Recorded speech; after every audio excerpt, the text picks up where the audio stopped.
सड़क सुरक्षा फोर्स पंजाब जीवन रक्षा के लिए प्रतिबद्ध 24 घंटे। मात्र 1 साल में सड़क दुर्घटना में होने वाली मृत्यु में लगभग 50% की कमी। ਕੁਝ ਸਮਾਂ ਪਹਿਲਾਂ ਮੇਰੇ ਭਰਾ ਦਾ ਐਕਸੀਡੈਂਟ ਹੋਇਆ ਸੀ। ਸੜਕ ਸੁਰੱਖਿਆ ਫੋਰਸ ਨੂੰ ਕਾਲ ਕੀਤਾ 112 ਨੰਬਰ ਤੇ। ਵਿਦਿਨ 5 ਮਿੰਟਾਂ ਦੇ ਵਿੱਚ ਇਹਨਾਂ ਨੇ ਆ ਕੇ ਮੇਰੇ ਭਰਾ ਦੀ ਜਾਨ ਬਚਾਈ। ਜੇ ਉਹ ਨਾ ਮੈਨੂੰ ਉੱਥੋਂ ਚੱਕਦੇ ਤਾਂ ਹੋ ਸਕਦਾ ਸੀ ਮੇਰੀ ਮੌਤ ਹੋ ਜਾਂਦੀ। मुख्यमंत्री भगवंत सिंह मान की कोशिशों से अपना पंजाब बन रहा है रंगला पंजाब। नमस्कार, मैं हूं संजीव श्रीवास्तव। आप देख रहे हैं 4 PM news network. Madhya Pradesh के परिवहन महकमे के एक पूर्व सिपाही जिसके पास 200 करोड़ रुपए के लगभग की संपत्ति अब तक मिलने की सुगबुगाहट है। यह पूरे का पूरा मामला अब और गहरा या गर्मा गया है। इसे लेकर राजनीति अब पूरे उफान पर आ गई और इसकी वजह कई सारी हैं।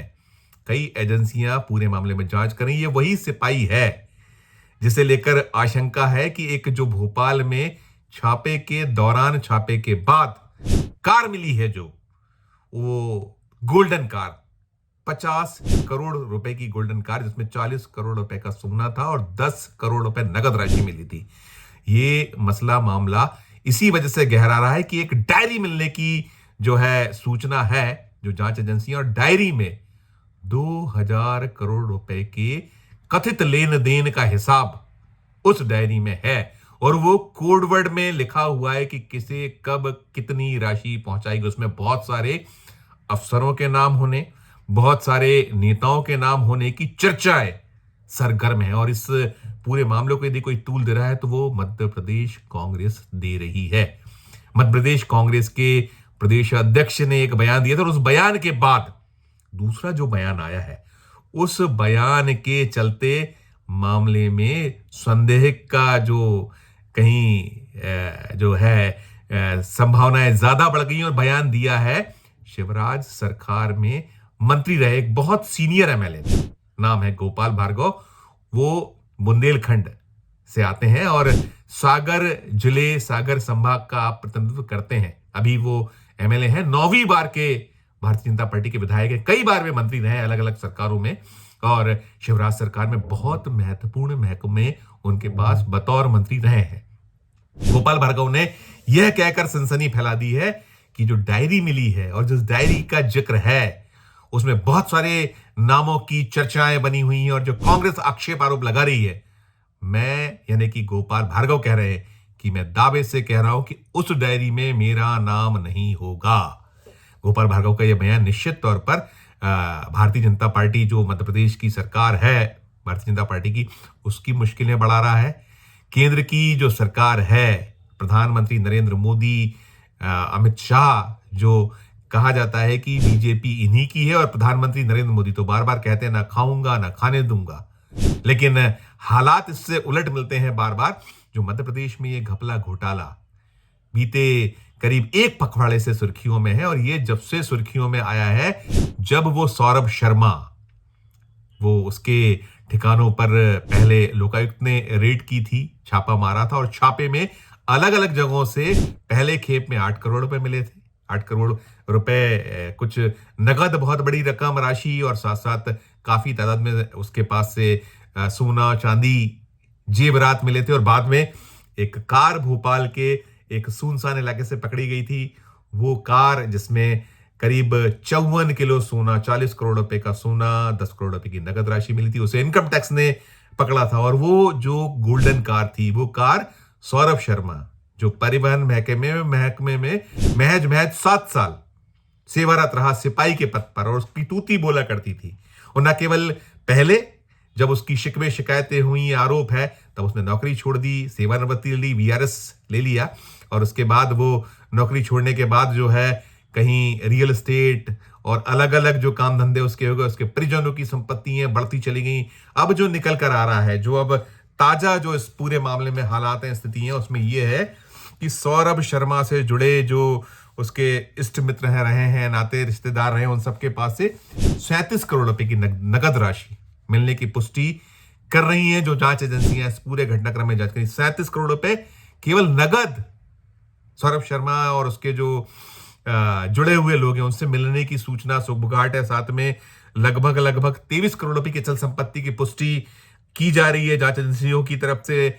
और साथ साथ वो 50 करोड़ की गोल्डन कार जो अभी जांच के दायरे में है, उसका मालिक तलाशा जा रहा है। हालांकि वो कार जो है, कार तो ये साफ हो गया है कि उसके साथी के नाम रजिस्टर्ड थी, ग्वालियर का जो साथी है उसके नाम थी। वो सब चल रहा है, लेकिन ओवरऑल जो अब निकल रहा है सबसे ज्यादा यदि कोई चर्चाओं में, तो एक वो लाल डायरी है जिसे छापे के दौरान जब्त किया गया। और कांग्रेस ने यह कहकर सनसनी फैला दी है कि उस डायरी में 2000 करोड़ रुपए के लेन देन का हिसाब किताब है।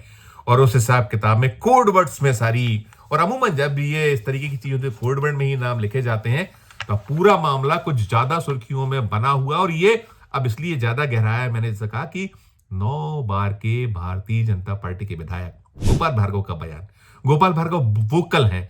और पूरी जो ये इस छापे या ये पूरी के पूरा जो घटनाक्रम है, इसके पीछे ये कहा जा रहा है कि सागर जिले के जो 2 भाजपा नेता हैं, एक कांग्रेस से आए हुए नेता जो आने के बाद में बीजेपी में एडजस्ट हुए और उनके पास परिवहन महकमा रहा, और एक पहले जो नेता रहे जिनके पास परिवहन महकमा रहा, शिवराज सरकार में मंत्री रहे, वो उन दोनों के बीच की लड़ाई, दोनों के बीच का द्वंद्व है, जिसके चलते ये सब कुछ हुआ है। छापेमारी हुई है और सब कुछ खुलता चला जा रहा है और सनसनीखेज जानकारियां सामने आ रही, जिससे भारतीय जनता पार्टी कहीं ना कहीं बैकफुट पर है, मुश्किलों में है।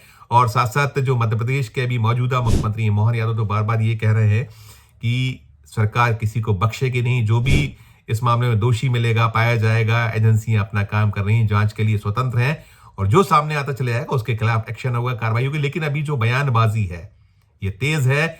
और जो जैसे मैंने कहा कि 2 पूर्व परिवहन मंत्री, एक तो अभी मौजूदा सरकार मोहन यादव सरकार में अन्य विभागों के साथ मंत्री बने हुए हैं, दूसरे जो शिवराज सरकार में मंत्री थे वो सिंपल विधायक हैं भारतीय जनता पार्टी के।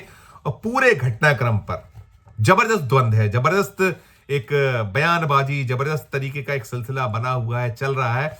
और जो खास बातें, जैसे मैंने कहा कि जो वो लाल डायरी के चर्चाओं में होने के कारण बहुत सारे, और इस पूरे जो घटनाक्रम है इससे कहीं ना कहीं जो राजनीतिक विधिकाएं हैं, प्रशासनिक जो गलियारे हैं मध्य प्रदेश के, वहां भी हड़कंप की स्थिति, क्योंकि बहुत बड़ी संख्या में लाभार्थी होने की संभावनाएं है बनी हुई हैं, जताया जा रहा है संदेह संभावनाएं, अलग अलग नाम मार्केट में हो रहे हैं।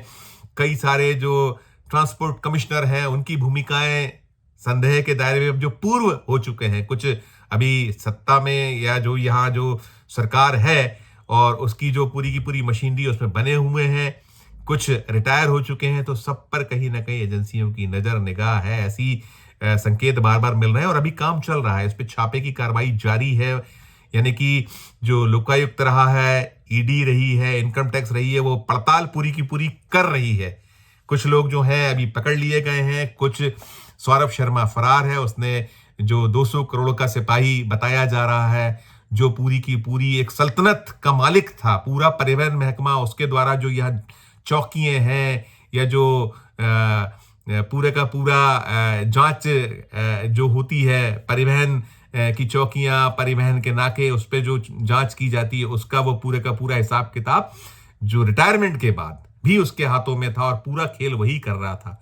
बहुत बड़ी तादाद में संपत्ति है, वो फरार है, अभी उसकी खोजबीन चल रही है। उसने बीच में जमानत की याचिका भी एक लगाई थी, अग्रिम जमानत की, वो नामंजूर कर दी गई है। पूरा का पूरा मामला, पूरा का पूरा मसला जो मध्य प्रदेश की सरकार है उसके लिए, भारतीय जनता पार्टी जो ये मध्य प्रदेश की इकाई है उसके लिए, और केंद्र की सरकार मोदी शाह वो भी सकते में है, क्योंकि मामला पूरा का पूरा उनसे सवाल जवाब ज्यादा हो रहे हैं, किए जा रहे हैं। और जो एक मध्य प्रदेश के पूर्व परिवहन मंत्री हैं, जो भी मोहन यादव सरकार में मंत्री हैं, उनके सिंधिया जो हैं, ज्योतिरादित्य सिंधिया के वो करीबी सहयोगी वो माने जाते हैं। नाम है उनका गोविंद राजपूत। गोविंद राजपूत ने बयानबाजी की, उन्होंने कहा है कि ना मैं सौरभ शर्मा को जानता हूं, ना मेरा उससे कोई लेना देना रहा है, और जांच की जा रही है, जो आरोप लगा रहे हैं वो सब निराधार हैं, गलत हैं। लेकिन कुल मिलाकर इस पूरे मामले पर राजनीति बेहद बेहद सरगर्म है, और हर दिन कुछ ना कुछ नए तथ्य, कुछ नए मामले, कुछ जो इससे प्रमाण, नए जो चीजें हैं बार बार मीडिया के माध्यम से उजागर हो रही हैं, जो जांच एजेंसियां हैं, कुछ आधिकारिक तौर पर जांच एजेंसियों ने बातें मीडिया को बताई। जैसे मैंने कहा कि उसने स्वीकार किया है कि अब तक 37 करोड़ रुपए की नगदी राशि, 37 करोड़, 200 करोड़ का सिपाही और 2000 करोड़ बटना, ये तो आरंभिक सूचनाएं हैं। और क्या कुछ होगा वो जब जांच पूरी होगी या ये जो एजेंसियां इसको उजागर करती हैं तो ही सामने आ पाएगा। लेकिन अभी ये जो पूरा का पूरा घटनाक्रम है ये मीडिया की भी सुर्खियों में है और प्रदेशवासियों के साथ साथ ये मामला देश की मीडिया में बार बार आ रहा है, उछल रहा है। और जनता जो है देश भर में जो इस क्षेत्र में रुचि रखती है वो भी इस पे अपनी अपनी आशा तो प्रकट कर ही रहे हैं कि यदि सिपाही 200 करोड़ का हो सकता है तो सोचिए कि जो उससे जुड़े ऊपर के लोग होंगे, क्या कुछ उनके पास हो सकता है।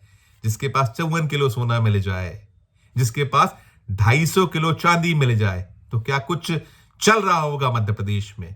देश का सबसे बड़ा परिवहन घोटाला होने या जो ये परिवहन में रिश्वतखोरी उगाई जो होती है उसको लेकर भी ये दावा किया जा रहा है कांग्रेस की ओर से। ये देश का सबसे बड़ा परिवहन घोटाला साबित हो सकता है यदि इसकी पूरी निष्पक्षता से और एक ऐसी एजेंसी से जांच हो जो कहीं किसी के दबाव में काम ना करे। तो जो ये तय हो जाएगा, साफ हो जाएगा कि कितना बड़ा घोटाला मध्य प्रदेश में हुआ। और ये तो अभी हाल का है। अगर बीते 21 सालों में जो ज्यादातर समय भारतीय जनता पार्टी सत्ता में रही है तो क्या कुछ निकल कर आएगा। ये बातें बार बार विपक्ष की ओर से कही जा रही हो रही हैं।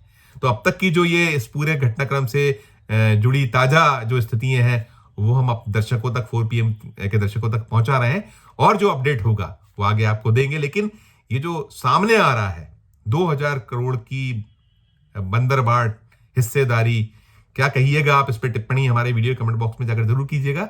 खबर अच्छी लगे तो हमारे चैनल को लाइक कीजिए, सब्सक्राइब कीजिए, ज्वाइन का बटन ना दबाया तो ज्वाइन का बटन भी जरूर दबाइए। प्यार और स्नेह बनाए रखिए और देखते रहिए 4 PM न्यूज नेटवर्क। धन्यवाद, नमस्कार।